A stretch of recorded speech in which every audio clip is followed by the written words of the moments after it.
বলো।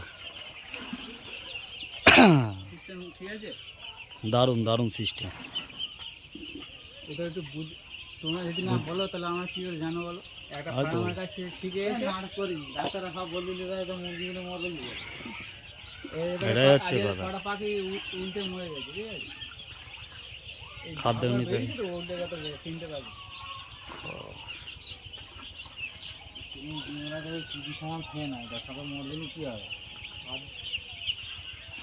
বেশি খেয়ে ফেলতে মরি। হ্যাঁ, এই খাদ্য দিচ্ছি যাবে না, ওরকম করে দিচ্ছি। বেশি পাখি বেশি খেয়ে কারণে মরে যাচ্ছে। সকালে দেবো না। তাও ঠিক, খড়ের ভিতরে মুরগি।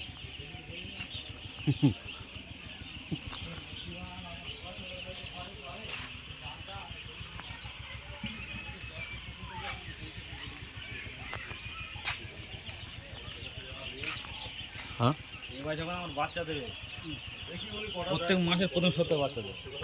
প্রত্যেক মাসের প্রথম সপ্তাহে? কেন তখন দেবে মোটামুটি প্রথম সপ্তাহে দেবে। কেন প্রথম সপ্তাহে বাচ্চা দিতে হবে কেন? কে কারণটা কি? কারণ হচ্ছে যদি ছোটো বাচ্চাগুলো ভালো আসে না। প্রথম সপ্তাহের বাচ্চাগুলো ঠিক আছে, নিয়মকানুন বড় করতে পারেন। লাস্ট সপ্তাহে বাচ্চা দিচ্ছে, সব বাচ্চা খারাপ আছে।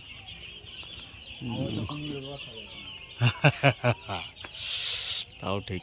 হ্যাঁ, মাসের প্রথমে ডিমগুলো মুরগিতে পারে, আর মাসের লাস্টের ডিমগুলো বড়কে পারে, তো ওই জন্যই সেই ডিমের বাচ্চাগুলো খারাপ হয়।